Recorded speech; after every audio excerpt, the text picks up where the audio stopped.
সূরাতুল আসর, কোরআনের ছোট যে সূরা রয়েছে তার মধ্যে একটা সূরাতুল আসর।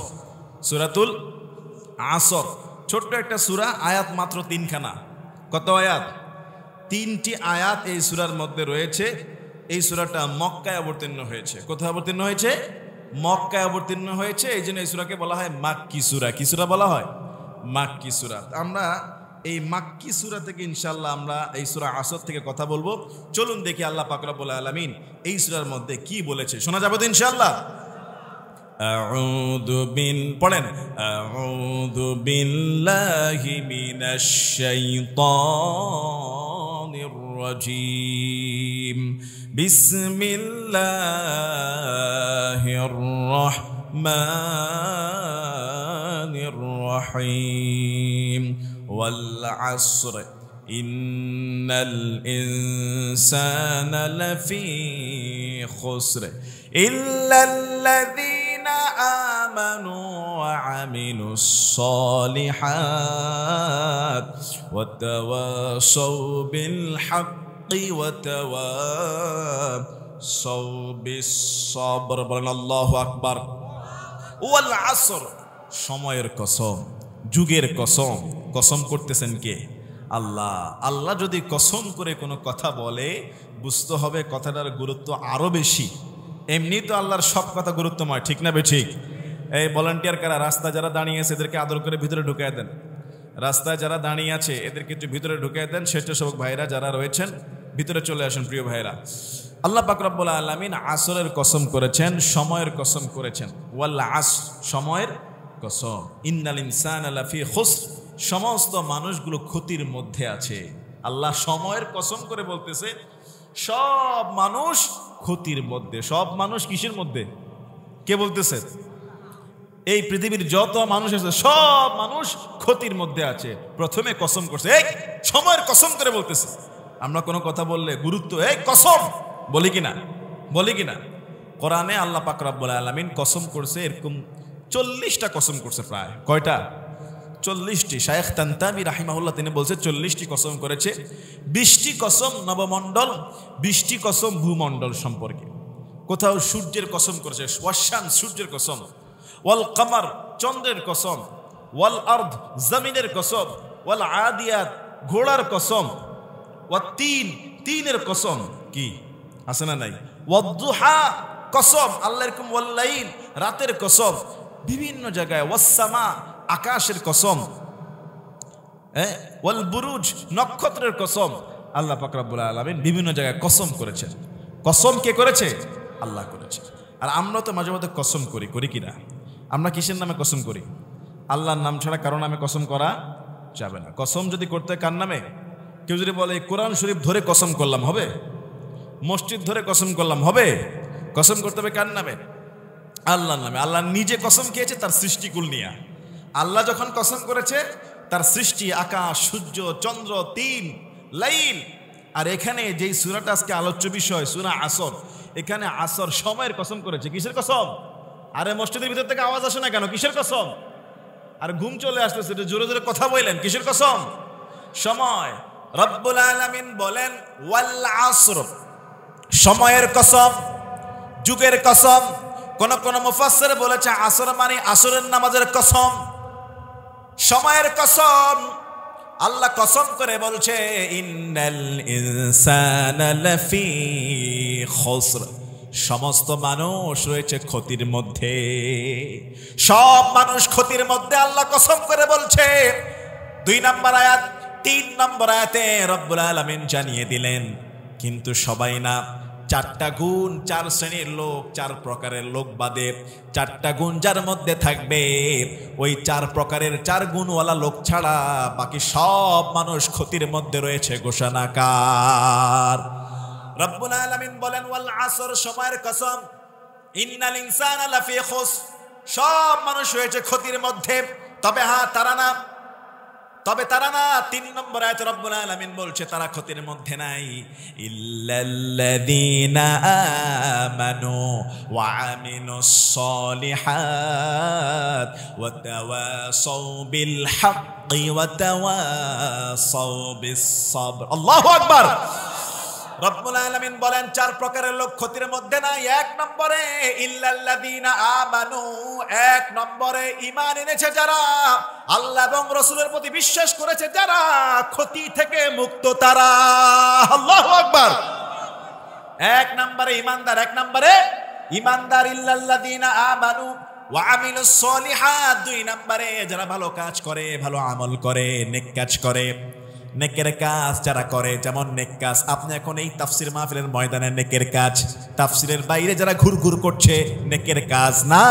ইল্লাল্লাযীনা আমানু ওয়া আমিলুস সলিহাত, 2 নম্বরে যারা সলিহাত ভালো কাজ করে, নেকের আমল করে। ওয়া তাওয়াসাউ বিল হাক্কি, 3 নম্বরে যারা হকের কথা বলে, হক কথা বলে, শুধু হকটা নিজে মানে না, সমাজের মধ্যে বলতো সাহস রাখে। হক কথা বলতে গিয়ে কত আলেম জেলখানায় ঢুকেছে, হক কথা বলতে গিয়ে কত মানুষের ফাঁসির কাষ্টে ঝুলেছে, তারপরেও হক কথা বলতে যারা ভুলে না, হক কথা বলতে যারা ভয় পায় না, তারাই হলো রবের রবু আসল বান্দা। ঠিক কি না? ওয়াতাওয়াসাউ বিস সবর, 4 নম্বর হলো যারা সবরের কথা বলে, শুধু নিজেই সবর রাখে না, মানুষকে সবরের উপদেশ দেয়। কয়টা গুণ বললাম? জোরে বলেন। 4টা গুণের কথা বললাম। এই 4টা গুণ যার মধ্যে থাকবে, তারা ছাড়া সব মানুষ ক্ষতির মধ্যে। কার কথা? কার কথা? ইমাম শাফি রাহিমাহুল্লাহ তিনি বলেন, লাউ মা আনজালাল্লাহু আলাল খালকি ইল্লা হাদিহিস সূরা লাকাফাতুহু। ইমাম শাফি রাহিমাহুল্লাহ, আল্লাহ তার কবরটাকে জান্নাতের বাগান বানিয়ে দেখ, বলেন আমিন। ইমামদের সবচেয়ে বড় একজন ইমাম ছিলেন ইমাম শাফি।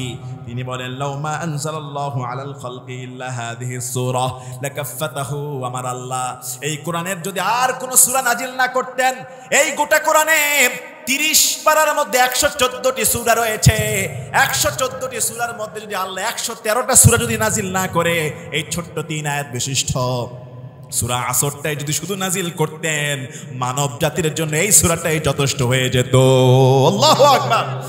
একটা মানুষ যদি এই সূরা নিয়ে কল্পনা করে, এই সূরা থেকে শিক্ষা নেয়, এই সূরার প্রতি আমল করে, ইমাম শাফি রাহিমাহুল্লাহ তিনি বলছেন, একটা সূরাই মানব জীবন পরিবর্তনের জন্য, পরকালের জন্য তার জন্য যথেষ্ট। আল্লাহু আকবার। একটা সূরা ছোট্ট, এই সূরাটার নাম কি? নাম কি? বলেন বলেন। সূরা আসর। ওয়াল আসর, সময়ের কসম। কসম করছেন কে? ইন্নাল ইনসানা লাফি খুসর, সব মানুষ ক্ষতির মধ্যে নিশ্চয়ই। তবে তারা ছাড়া 4টা গুণ মনে রাখবেন। শুধু ওয়াজ শুনলে হবে না, আজকে বাসায় 4টা কথা নিয়ে যান। ইল্লাল্লাযীনা আমানু, 1 নম্বরে যারা আল্লাহর উপর ঈমান আনে, ওয়া আমিলুস সলিহাত, যারা সৎকর্ম করে, ওয়া তাওয়াসাউ বিল হাক্কি, যারা হকের কথা বলে, হকের উপদেশ দেয়, ওয়া তাওয়াসাউ বিস সবর, যারা সবরের উপদেশ দেয়। এই 4টা গুণ যার মধ্যে রয়েছে, সে ছাড়া সব মানুষ ক্ষতির মধ্যে। আল্লাহ পাক রব্বুল আলামিন এখানে সময় দিয়ে শুরু করলেন। একটা মানুষের জীবনের সবচাইতে গুরুত্বপূর্ণ জিনিস হলো সময়, হায়াত। ঠিক কিনা বলেন? কোনো গ্যারান্টি নাই আজকের মাহফিল শেষ করে বাড়িতে যাব, কোনো গ্যারান্টি। রাকিব নামক যুবক ছেলেটা, তারও তো একটা স্বপ্ন ছিল, 50-60 বছরের একটা আশা। কথা বলেন না কেন? কত বাচ্চারা পৃথিবীর মুখ দেখে না, মায়ের পেট থেকে দুনিয়া থেকে বিদায় হয়ে যায়। ওয়াল আসর, সময়ের কসম। প্রত্যেকটা সেকেন্ডে আলোর গতি হলো 1,86,000 মাইল। প্রতি সেকেন্ডে আলো দৌড়ায় 1,86,000 মাইল গতিতে আলো দৌড়ায়। আমাদের হায়াত প্রত্যেকটা সেকেন্ডে সেকেন্ডে কমে যায়, প্রত্যেকটা সেকেন্ডে সেকেন্ডে আমাদের হায়াত কমে যাচ্ছে। ইমাম রাজি রাহিমাহুল্লাহ তিনি একজন মনীষীর উক্তি কোট করেছেন। একজন মনীষী তিনি বলেছেন, সূরা আসরের তাফসীর তিনি বুঝতেছিলেন না, কেন আল্লাহ সময় দিয়ে শুরু করলেন, কেন আল্লাহ বললেন সব মানুষ ক্ষতির মধ্যে রয়েছে, কেন আল্লাহ সময়ের সঙ্গে ক্ষতির সঙ্গে মিলালেন। মনে রাখবেন মুসলমান, যেখানে ক্ষতি, ক্ষতির বিপরীত হলো লাভ। ক্ষতির বিপরীত কি? লাভ। লাভের বিপরীত ক্ষতি। ওই মনীষী বলছে, আমি সূরা আসরের তাফসীর বুঝতেছিলাম না, এটার মানেটা কি, আল্লাহ কেন সময়ের কথা বললেন। ইমাম রাজি রাহিমাহুল্লাহ সেই মনীষীর কথা উল্লেখ করেছেন। সেই মনীষী একদিন বাজারের মধ্যে দেখছেন একজন ব্যবসায়ী, বরফ ব্যবসায়ী। বরফ চিনছেন তো? কিশোরগঞ্জের মানুষ বরফ ব্যবসায়ী। ওই ব্যবসায়ী চিৎকার মেরে বলছে, তোমরা তার উপর রহম করো যার পুঁজি গলে যাচ্ছে। মানে ব্যবসায়ী চিল্লায় বলে জোরে জোরে বলে, ও মানুষেরা তাড়াতাড়ি আমার বরফ কিনে আমারে মুক্ত করো, বরফ যদি না কিনো আমার এই পুঁজি গলে সব মাটির সঙ্গে মিশে যাবে। ঠিক না বে ঠিক? ইমাম রাজি রাহিমাহুল্লাহ বলেন, সেদিনকার পর থেকে সূরা আসরের তাফসীর তার আর বুঝতে কষ্ট হয় নাই। প্রত্যেকটা মানুষের জীবন একটা বরফের মতো। ঠিক না বে ঠিক? বরফ যেমন আস্তে আস্তে গলে যায়, মানুষের হায়াত ঠিক তেমনি গলে যাচ্ছে, পুড়িয়ে যাচ্ছে। একটা সেকেন্ডও গোটা পৃথিবীর সমস্ত শক্তির ক্ষমতা নাই ধরে রাখার। আজকের এই 18 তারিখ চলে যাবে, 18 নভেম্বর 2024 চলে যাবে। কিয়ামত পর্যন্ত এই 18 নভেম্বর 2024 সাল আপনার আমার জীবন আর কোনোদিন ফিরে আসবে? আমার আপনার হায়াত যতটুকু বরাদ্দ ততটুকুই থাকবে। একটা সেকেন্ড, একটা মিনিট কমও না বেশিও না, চলে যেতে হবে সবাইকে একদিন। এজন্য ওয়াল আসর, আল্লাহ সময়ের কসম করে বলেছেন। প্রত্যেকটা মানুষ কিন্তু সময়ের উপরে নির্ভর। সময় শেষ, হাজারবার চেষ্টা করলো আর এক ওয়াক্ত নামাজ পড়ার সময় পাওয়া যাবে না। এই জন্য সময়টা অত্যন্ত গুরুত্বপূর্ণ। এই জন্য আল্লাহ পাক রব্বুল আলামিন বলেছেন, যারা সময়ের প্রতি গাফেল, এই সময়কে যারা কাজে লাগায় না, এই সময়ের ভিতরে যারা ইমানদার হতে পারে নাই, এই হায়াতের মধ্যে যারা নামাজি হতে পারে নাই, এই সময়ের ভিতরে যারা সৎ কাজের আদেশ করতে পারে নাই, এই সময়ের ভিতরে যারা সবর রাখতে পারে নাই, ইন্নাল ইনসানা লাফি খুসর, নিশ্চয়ই তারা ক্ষতির মধ্যে রয়েছে। এখন আপনি চিন্তা করেন, আপনি আমি ক্ষতির মধ্যে না লাভের মধ্যে? ছোট্ট একটা সূরা এত গুরুত্বপূর্ণ। তাফসীরের মধ্যে এসেছে, দুইজন সাহাবী যখন সামনাসামনি হতেন, এমন দুইজন সাহাবী ছিলেন, তারা যখন সামনাসামনি যখন এই রাস্তায় দেখা হতো, একজন আরেকজনকে সূরা আসর পড়ে শোনায়া দিতেন।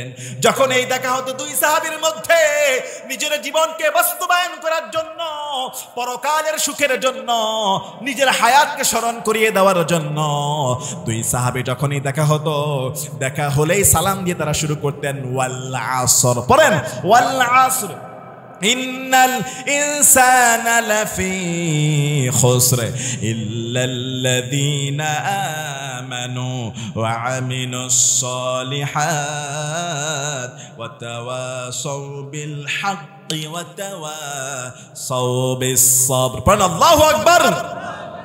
আমর ইবনুল আস বিশ্বনবীর একজন সাহাবী, তিনি বলেন তখনও পর্যন্ত তিনি ঈমানদার হন নাই, তখনও পর্যন্ত তিনি কালেমা পড়েন নাই।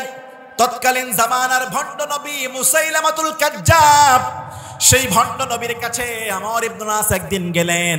ভণ্ড নবী আমর ইবনুল আসকে বলছে, আমর, তোমাদের নবী মুহাম্মদ কি বলে?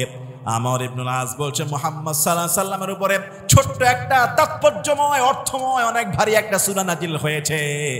মুসাইলামাতুল কাজ্জাব ভণ্ড নবী শুনতে চাইলেন কোন সূরা। আমর ইবনুল আস ওই ভণ্ড নবীকে শোনায়া দিলেন ওয়াল আসর। পড়েন ওয়াল আসর, ইন্নাল ইনসানা লাফি খুসর ইল্লাল্লাযীনা আমানু ওয়া আমিলুস সালিহাত ওয়া তাওয়াসাউ বিল হাক্কি ওয়া তাওয়াসাউ বিস সাবর। আল্লাহু আকবার। ভণ্ড নবী নবীর কোরআন শুনে, ভণ্ড নবী মুহাম্মদ সাল্লাল্লাহু আলাইহি সাল্লামের উপরে নাজিলকৃত সূরা আসর শুনে চুপচাপ, কোনো কথা নাই। একটু পরেই সেই ভণ্ড বলে, শোনো আস, আমার উপরও একটা কোরআন নাজিল হয়েছে, আমার উপরও নাজিল হয়েছে। নাউজুবিল্লাহ বলেন। রাসূল ছাড়া কি কারো প্রতি কোরআন নাজিল হওয়া সম্ভব? ভণ্ড নবী মুসাইলামাতুল কাজ্জাব সে বলে, আমার উপরও কোরআন নাজিল হয়েছে, তুমি শুনবা নাকি? শোনো। এবার সেই ভণ্ডটা কোরআন পড়ছে বানায়া বানায়া, ইয়া ওয়াহবার, ইয়া ওয়াহবার, ছোট্ট বিড়ালের মতো প্রাণী, যার দুইটা কান, দুইটা শিরা, এছাড়া এই প্রাণীর মধ্যে কিছু নাই, তার কোরআনের অর্থ হলো এইটা, তার উপর নাকি এইটা নাজিল হয়েছে। ভণ্ড আমর ইবনুল আসকে বলছে, আমর কেমন পড়লাম, কেমন নাজিল হলো বলো তো দেখি। আমর ইবনুল আস বলছে, আল্লাহর কসম করে বলছি, তুমিও জানো আমিও জানি, তুমি যেটা বললে এটা সম্পূর্ণ মিথ্যা। ঠিক না? সম্পূর্ণ মিথ্যা। বরং বিশ্বনবীর উপরে যেই সূরা নাজিল হয়েছে, যে কোরআন নাজিল হয়েছে, আল্লাহর কোরআনের মতো একটা আয়াত গোটা পৃথিবীর সমস্ত কবি সাহিত্যের পক্ষে বানানো সম্ভব হবে? যদি এই কোরআন সারা পৃথিবীতে এই কোরআন যে আছে, এই কোরআন যদি আপনি জ্বালিয়ে পুড়িয়ে সারখার করে দেন, দুনিয়া থেকে কি এই কোরআন মুছতে পারবেন? এই কোরআনকে দূর করতে পারবেন? যদি আগুন লেগে ধ্বংস হয়ে যায় পৃথিবীর সব বইয়ের দোকান, তবে বিশ্ব থেকে হারাবে না পবিত্র কোরআন। ঠিক কিনা? কেমন করে ধ্বংস করবে আগুনের তেজ, আরে কেমন করে ধ্বংস করবে আগুনের তেজ, আছে বিশ্ব ভরা লক্ষ লক্ষ কোরআনের হাফেজ। কেমন করে ধ্বংস করবে আগুনের তেজ, আছে বিশ্ব ভরা লক্ষ লক্ষ কোরআনের হাফেজ। তারাই আবার সাপাইবে, তারাই আবার সাপাইবে মহাগ্রন্থ আল কোরআন, তবে বিশ্ব থেকে হারাবে না পবিত্র কোরআন। পাকিস্তানের জিয়া মরল দুর্ঘটনায় ভাই, তার বিমান পুড়ে ছাই হয়েছে, কোরআন পুড়ে নাই। ঠিক না? পাকিস্তানের জিয়া মরল দুর্ঘটনায় ভাই, তার বিমান পুড়ে ছাই হয়েছে, কোরআন পুড়ে নাই। যেমন ছিল তেমন আছে, যেমন ছিল তেমন আছে, একটা সূরাও পুড়ে নাই, তবে বিশ্ব থেকে হারাবে না পবিত্র কোরআন। মারহাবা বলেন। এই গানটা কে লিখেছে? একজন হিন্দু লেখক নকুল কুমার বিশ্বাস, একজন হিন্দু ব্যক্তি হয়ে এই কোরআনের মর্ম মর্যাদা বুঝেছে। আজকে মুসলমানের ঘরে সন্তান, ঘরের মধ্যে কোরআন আছে, কোরআন পড়ে না। সকালবেলা মক্তবগুলো খালি, আগের মতো মক্তবে সকালবেলা গুনগুন করে কোরআনের আওয়াজ শোনা যায় না। কথা বলেন ঠিক কিনা? টিক টিক টিক টিক যেই ঘড়িটা বাজে ঠিক ঠিক বাজে, কেউ কি জানে সেই ঘড়িটা লাগবে কয়দিন কাজে? কথা বলেন। এই যে ঘড়িটা টিক টিক টিক টিক করে বাজে, কেউ কি জানে এই ঘড়িটা আমার জীবন আর কয়দিন লাগবে? একদিন আমি চলে যাব, আমার জীবনের এই ঘড়িও থেমে যাবে। কথা বলেন না কেন? এই জন্য কবি বলে টিক টিক টিক টিকে যেই ঘড়িটা বাজে ঠিক ঠিক বাজে, কেউ কি জানে সেই ঘড়িটা লাগবে কয়দিন কাজে? হায় হায় হায় হায় দিন চলে যায় কোরআন পড়লাম না, কত নোবেল নাটক দেখলাম হাদিসে ধরলাম না। ঠিক না? হায় হায় হায় হায় দিন চলে যায় কোরআন বুঝলাম না, কত নোবেল নাটক পড়লাম হাদিসে ধরলাম না। সত্যিকারের খাঁটি মুমিন মুসলিম হইলাম না যে, কেউ কি জানে সেই ঘড়িটা লাগবে কয়দিন কাজে? কেউ কি জানে সেই ঘড়িটা লাগবে কয়দিন কাজে? টিক টিক টিক টিকে যেই ঘড়িটা বাজে ঠিক ঠিক বাজে, কেউ কি জানে সেই ঘড়িটা লাগবে কয়দিন কাজে? কথা বলেন ঠিক কিনা? হে মুসলমান ইমানদার, এই জীবনের ঘড়ি কয়দিন চলবে কেউ আমরা জানি। এই জন্য আল্লাহ বলছেন ওয়াল আসর, সময়ের কসম, সময়ের কসম। একটা পরীক্ষার্থী যখন পরীক্ষা দিতে ঢুকে, তার একটা পরীক্ষা দেওয়ার সময় আছে না নাই? 3 ঘন্টা, 2 ঘন্টা, 1 ঘন্টা একটা প্রশ্ন দিয়ে দেয় যে এই পরীক্ষাটা, এই প্রশ্ন এই 1 ঘন্টার মধ্যে লেখা লাগবে, অথবা 3 ঘন্টার মধ্যে লেখা লাগবে। এই 3 ঘন্টা যারা দুষ্টামি না করে, এদিক সেদিক না তাকায়া মন দিয়ে লিখবে পুরো 3 ঘন্টা, নাম্বার ফলাফল তো তাদেরই ভালো হবে। আর যে ব্যক্তি এই 3 ঘন্টা পরীক্ষার হলে বসে সময় নষ্ট করবে, এদিক তাকাবে সেদিক তাকাবে, বাইরে যাবে, অমুককে খোঁচা দেবে, তমুকের দিকে তাকাবে, লিখবে না, ঘুমাবে, সে কি ভালো রেজাল্ট করতে পারবে? এই পৃথিবীটা একটা পরীক্ষার মাঠ, এই পৃথিবীটা একটা পরীক্ষার ময়দান। আমার আপনার সময় আল্লাহ বেঁধে দিয়েছে। আল্লাহ পাক রব্বুল আলামিন সূরা মুলক 29 নম্বর পারা প্রথম পৃষ্ঠা সূরা মুলকের 2 নম্বর আয়াতে বলছেন, আল্লাযী খালাকাল মাউতা ওয়াল হায়াতা লিয়াবলুয়াকুম আইয়ুকুম আহসানু আমালা ওয়া হুয়াল আজিজুল গফুর। আল্লাহু আকবার। রব্বুল আলামিন বলেন আল্লাযী খালাকাল মাউতা ওয়াল হায়াত, যিনি তোমাদের হায়াতকে সৃষ্টি করেছেন, যিনি তোমাদের মওতকে সৃষ্টি করেছেন, দুইটা জিনিসকে আল্লাহ তৈরি করেছেন, হায়াত আর মওত দুইটাই বানিয়েছেন কে? দুইটাই আল্লাহ বানিয়েছেন। কেন?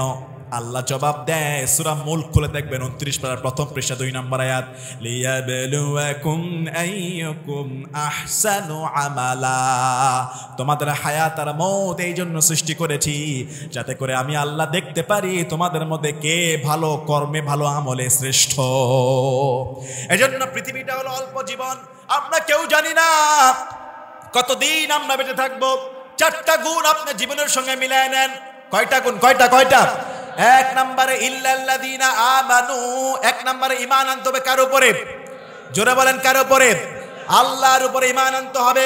এই ঈমানের সংজ্ঞাও আল্লাহ দিয়েছেন সূরা হুজুরাত 15 নম্বর আয়াত, 26 নম্বর পারা, 16 নম্বর পৃষ্ঠা। আল্লাহ পাক রব্বুল আলামিন বলছেন, ইন্নামাল মুমিনুনা আল্লাযীনা আমানু বিল্লাহি ওয়া রাসূলিহি সুম্মা লাম ইয়ারতাবু।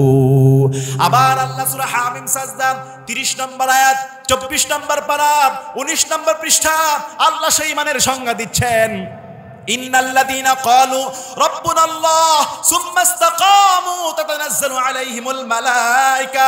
সূরা আনফাল 9 নম্বর পারা, 16 নম্বর পৃষ্ঠা, ইন্নামাল মুমিনুনা আল্লাযীনা ইযা যুকিরাল্লাহু ওয়াজিলাত কুলুবুহুম। সূরা বাকারা 165 নম্বর আয়াত, ওয়াল্লাযীনা আমানু আশাদ্দু হুব্বাল লিল্লাহ। সূরা নিসা 65 নম্বর আয়াত, ফালা ওয়া রাব্বিকা লা ইউমিনুনা হাত্তা ইউহাক্কিমুকা ফীমা শাজারা বাইনাহুম থুম্মা লা ইয়াজিদু ফী আনফুসিহিম হারাজাম মিম্মা কাদাইতা ওয়া ইউসাল্লিমু তাসলিমা। আল্লাহ বিভিন্ন জায়গায় বলে দিলেন ঈমানটা কি জিনিস, কার উপরে ঈমান আনতে হবে। আল্লাহু আকবার। ঈমান আনতে হবে কার উপরে? কথা বলেন, কার উপরে? মাথার তালু থেকে পায়ের তালু পর্যন্ত হুকুম চলবে একজনের, চিল্লা বলেন তিনি কে? আল্লাহর এই জমিনে আল্লাহর হুকুম ছাড়া, আল্লাহর বিধান ছাড়া মানব রচিত কোন আইন মুসলমানের সন্তান মানতে পারে না। কথা বলেন ঠিক কিনা? জীবন যাবে, মৃত্যু হবে, জেল হবে, জুলুম হবে, হুকুম চলবে কার? কথা বলেন, কার? লড়াই করতে হবে, জীবন দিতে হবে, সম্পদ দিতে হবে একজনের জন্য। জোরে বলুন না, তিনি কে? সূরা হুজুরাত 15 নম্বর আয়াত, 26 নম্বর পারা, 16 নম্বর পৃষ্ঠা আল্লাহ বলেও দিলেন, ইন্নামাল মুমিনুনা আল্লাযীনা আমানু বিল্লাহি ওয়া রাসূলিহি থুম্মা লাম ইয়ারতাবু ওয়া জাহাদু বিআমওয়ালিহিম ওয়া আনফুসিহিম ফি সাবিলিল্লাহ। আল্লাহু আকবার। রব্বুল আলামিন বলেন, মোমেন তো তারা, ইন্নামাল মুমিনুন, মোমেন তো তারা, আমানু বিল্লাহি ওয়া রাসূলিহি, আল্লাযীনা আমানু বিল্লাহি ওয়া রাসূলিহি, আল্লাহ এবং রাসূলের উপর ঈমান এনেছে যারা, সুম্মা লাম ইয়ারতাবু, এই ঈমান আনতে গিয়ে তাদের হৃদয়ের মধ্যে কোনো সংশয় নাই, কোনো রকম সন্দেহ নাই, ঈমান আনতে গিয়ে তাদের ভিতরে কোনো ভয় নাই। মোমেন তো তারা, ঈমান এনেছে রাসূল এবং আল্লাহর উপরে যারা, ঠিক কিনা? তাহলে ঈমান হলো সূরা হামিম সাজদার 30 নম্বর আয়াত, 24 নম্বর পারা, 19 নম্বর পৃষ্ঠা মনে থাকবে। আল্লাহ বলছেন, ইন্নাল্লাযীনা ক্বালু রাব্বুনাল্লাহ, নিশ্চয়ই যারা বলে আমার রব একজন, তিনি কে? শুধু মুখেই বলে না, সুম্মা ইসতাকামু, ওই কথার উপর অবিচল থাকে। শুধু মুখেই বলে না, আল্লাহর হুকুমকে বাস্তবায়ন করার জন্য রাত যতই গভীর হোক, যতই অন্ধকার হোক, যতই শীত পড়ুক, আসসালাতু খায়রুম মিনান নাওম শোনা মাত্র বিছানা ছেড়ে সোজা মসজিদে চলে যায় একজনের ভয়ে, তিনি কে? শুধু আমরা মুখেই বলবো না, বাস্তবায়ন করার দরকার আছে না নাই? সকালবেলা ঠান্ডা পানিকে যে ভয়কে জয় করে ওই ফজরের মুসল্লির কাতারে দাঁড়িয়ে যায়, তাদের সম্পর্কে রব্বুল আলামিন বলেন, ইন্নাল্লাযীনা ক্বালু রাব্বুনাল্লাহ, যারা বলে আমাদের রব আল্লাহ, সুম্মা ইসতাকামু, সেই কথার উপর অবিচল থাকে, আমাদের রব যে আল্লাহ এইটার উপর অবিচল থাকে, অটল থাকে। তাতানাজ্জালু আলাইহিমুল মালাইকা, আল্লাহ বলছে তাদের প্রতি আকাশ থেকে ফেরেশতা নাজিল হয়ে যায়। ওই ফেরেশতারা সেই ঈমানদারদেরকে ডাক দিয়ে বলে, আল্লা তাখাফু ওয়ালা তাহজানু ওয়া আবশিরু বিল জান্নাহ। জান্নাহ। সেই ইমানদারদেরকে আল্লাহ ডাক দিয়ে বলে, ফেরেশতারা এসে বলে, ভয় পেও না, চিন্তা করো না, জান্নাতের সুসংবাদ গ্রহণ করো। ঈমান তো তারা, সূরা আনফাল 2 নম্বর আয়াত 9 নম্বর পারা 16 নম্বর পৃষ্ঠা, ইন্নামাল মুমিনুনা আল্লাযীনা ইযা যুকিরাল্লাহ ওয়াজিলাত কুলুবুহুম। ঈমানদার তো তারা, আল্লাহর নাম শোনা মাত্র হৃদয়টা কেঁপে উঠবে যারা। আল্লাহু আকবার। রবের নামটা শুনলে, আল্লাহর নাম শুনলে, আল্লাহর জিকির, আল্লাহর কথা, কোরআনের তাফসীর শুনলে হৃদয়টা কেঁপে ওঠে, তার অন্তরটা ভিজে যায়, চক্ষুটার থেকে পানি টপ টপ করে পড়ে। আল্লাহর ভয়ে যার হৃদয়টা ভিজে যায়, চোখ দিয়ে পানি পড়বে যাদের, ঈমানদার হবে তারা। ঠিক কি না? ঈমানের পথে অবিচল থেকে আমার মরণ যেন হয় তোমারই কাছে, আকুতি আমার তোমারই কাছে, মিনতি আমার মহামহিম দয়াময়। ঈমানের পথে অবিচল থেকে আমার মরণ যেন হয়, আমার মরণ যেন হয়। আল্লাহু আকবার। রব্বুল আলামিন বলেন সূরা বাকারা 165 নম্বর আয়াত, ওয়াল্লাযীনা আমানু আশাদ্দু হুব্বাল লিল্লাহ।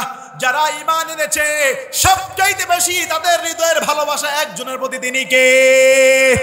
আল্লাহর ভালোবাসা ওই ঈমানদারের হৃদয়ের মধ্যে সবচেয়ে বেশি থাকবে। সূরা নিসার 65 নম্বর আয়াতে আল্লাহ আবার বলছেন, ফালা ওয়া রাব্বিক লা ইউমিনুনা হাত্তা ইউহাক্কিমুকা ফীমা শাজারা বাইনাহুম থুম্মা লা ইয়াজিদু ফী আনফুসিহিম হারাজাম মিম্মা কাদাইতা ওয়া ইউসাল্লিমু তাসলিমা। আল্লাহু আকবার। সূরা নিসা 65 নম্বর আয়াত আল্লাহ পাক রব্বুল আলামিন বলেন, ফালা ওয়া রাব্বিক, ও নবী আপনার রবের কসম করে বলছি, লা ইউমিনুন, তারা ঈমানদার না। কারা কারা? হাত্তা ইউহাক্কিমুকা ফীমা শাজারা বাইনাহুম, দুইজনের যেই ঝগড়া, দুই ঝগড়ার মীমাংসার জন্য যতক্ষণ পর্যন্ত আপনি নবীকে বিচারক না মানবে, আপনি নবীর ফয়সালা যেটা দিবেন সেই ফয়সালা যতক্ষণ পর্যন্ত মন থেকে না মানবে, একজন ব্যক্তি যতক্ষণ পর্যন্ত নবীর রায়কে না মেনে নিবে, নবীর হুকুমকে না মেনে নিবে, ততক্ষণ পর্যন্ত সে কখনোই ঈমানদার হতে পারবে, ততক্ষণ পর্যন্ত ঈমানদার হতে পারবে না যতক্ষণ পর্যন্ত রাসূলের আদর্শ একজন মুমিন না মানবে। এজন্য রাসূলের আদর্শ মেনে নেওয়ার দরকার আছে না নাই? বলেন আছে না নাই? তাহলে ইল্লাল্লাযীনা আমানু 2 নাম্বার, ও আমিলুস সলিহাত, ভালো কাজ। 2 নম্বরে কি? ভালো কাজ, নেক কাজ, ফরহেজগার, আমিলুস সলিহাত, ভালো কাজ করা, ভালো আমল করা। রাসূল সাল্লাল্লাহু আলাইহি ওয়াসাল্লামকে প্রশ্ন করা হলো, আইয়ুল ইসলামি খাইর, ইসলামের মধ্যে সবচেয়ে ভালো কাজ কোনটা? নবী আমার জবাব দেন, তুতঈমুত তুআম ওয়া তুকরিউস সালাম আলা মান আরাফতা ওয়া মান লাম তারিফ। রাসূল বললেন, তুই মানুষকে খাবার খাওয়াও, মানুষকে সালাম দাও, যাকে চেনো আর যাকে চেনো না সবাইকে সালাম দাও। আইয়ুল ইসলামি খাইর, এটাই হলো ইসলামের সবচেয়ে ভালো কাজ। আল্লাহু আকবার। এখন যাকে চিনি আর চিনি না সালামই তো দেয় না, যাকে চেনে তাকেও দেয় না, যাকে চেনে না তাকেও দেয় না। রাসূল বললেন, ইয়া আইয়ুহান নাস, হে মানুষেরা, আফশুস সালাম, সালামের প্রচলন করো। ওয়া তু'ইমুত তুআম, মানুষকে খাবার খাওয়াও। মানুষকে খাবার খাওয়ানো একটা সওয়াবের কাজ। ওয়াসফুস সালাম ওয়া তু'ইমুত তুআম, মানুষকে খাবার খাওয়াও। ওয়াসিলুল আরহাম, আত্মীয়তার সম্পর্ক রক্ষা করো। ওয়াসাল্লু বিল্লাইলি ওয়ান নাসু নিয়াম, রাতের অন্ধকারে মানুষ যখন ঘুমায় তাহাজ্জুদের সালাতে দাঁড়িয়ে যাও।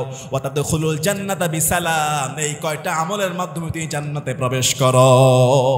এজন্য ভালো কাজ করেন। একটা ভালো কাজ যদি আপনি করেন, মান জাআ বিল হাসানাতি ফালাহু আশরু আমসালিহা, আল্লাহ পাক রব্বুল আলামিন কোরআনুল কারীমের মধ্যে বলেছে, কেউ যদি একটা ভালো কাজ করে, ওই একটা ভালো কাজের বদৌলতে আমি আল্লাহ 10টা ভালো কাজের সওয়াব দান করে দিব। 3 নম্বরে হলো ওয়াতাওয়াসাউ বিল হক, হকের কথা বলার দরকার আছে না নাই? হক কথা বলবেন। হক কথা বলতে কোনো ভয় আছে? হক কথা বলে যদি জীবন চলে যায়, বলার দরকার আছে না নাই? ও মুসলমান ঈমানদার, বনি ইসরাইলের একটা উম্মত ছিল, আল্লাহর আদেশকে অমান্য করেছে। আল্লাহ আদেশ করেছে শনিবারের দিন মাছ ধরা যাবে না।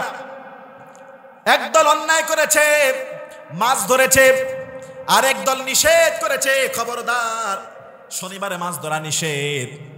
আরেক দল বলতেছে, আরেক দল মাছ ধরেও নাই কিন্তু নিষেধও করে। দল হলো কয়টা? একদল মাছ ধরেছে, অন্যায় করেছে, আল্লাহর হুকুম অমান্য করেছে।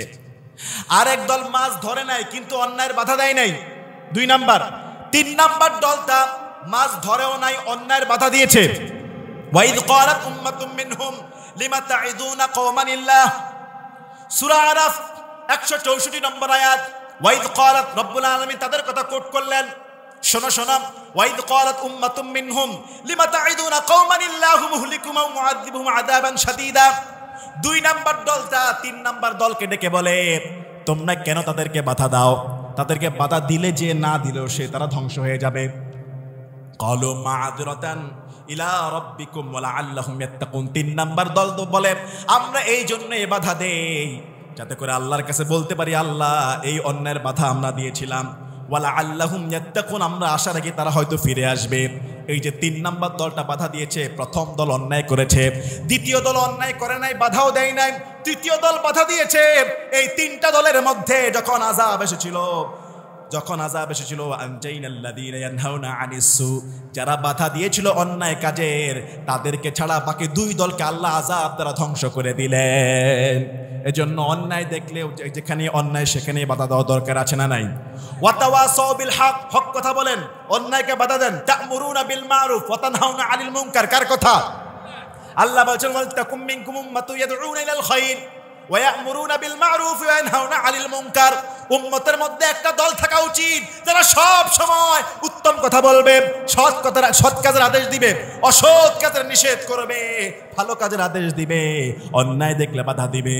4 নাম্বার হলো ওয়াতাওয়াসাউ বিস সবর, সূরা আসরের শেষ কথা, ওয়াতাওয়াসাউ বিস সবর, সবরের কথা বলবা, সবরের ওসিয়ত করবা, নিজেও সবর রাখবা। কোরআন বলছে সূরা বাকারা 2 নাম্বার পারা 2 নাম্বার পৃষ্ঠা, আল্লাহ বলছেন ইয়া আইয়ুহাল্লাযীনা আমানুস্তাঈনু বিস সবরি ওয়াস সালাহ, তুমি আল্লাহর কাছে সালাত এবং সবরের মাধ্যমে সাহায্য চাও। ইন্নাল্লাহা মা'আস সাবিরিন, কেননা আমার আল্লাহ ধৈর্যশীলদের সঙ্গে থাকে, আমার আল্লাহ ধৈর্যশীলদের সঙ্গে আছে। আবার রব্বুল আলামিন কুরআনুল কারীমের আরেক জায়গায় বলেছে ইন্নামা ইউওয়াফাস সাবিরুনা আজরাহুম বিগাইরি হিসাব, নিশ্চয় যারা সবর রাখে, ধৈর্যশীল, আল্লাহ অপরিসীম সওয়াবের হিসাববিহীন সওয়াব আল্লাহ তাদেরকে দান করে দিবে। তাহলে সূরা আসরের 4টা কথা, কয়টা কথা? 1 নম্বরে ঈমান আনতে হবে কার উপরে, 2 নম্বরে ভালো কাজ করার দরকার আছে না নাই, 3 নম্বরে হক কথা বলা দরকার আছে না নাই, 4 নম্বরে সবর রাখবো, বিপদে মুসিবতে সবর রাখবো। এই যে রাকিব ছেলেটা ইন্তেকাল করেছে, তার মা বাবা যদি সবর রাখতে পারে, এই যে তার যুবক, তার তরুণ, তার ছোট্ট কিশোর ছেলেটাকে হারিয়ে বুকটা বেদনায় ভরে গিয়েছে, হ্যাঁ কান্না করবে, সমস্যা নাই, কিন্তু যদি সবর রাখতে পারে এটার পুরস্কার দান করবে কে? আল্লাহ। যে কোনো বিপদে আমরা সবর রাখবো, তাওয়াক্কালতু আলাল্লাহ, আল্লাহর উপর ভরসা রাখবো, পারবো না ইনশাআল্লাহ?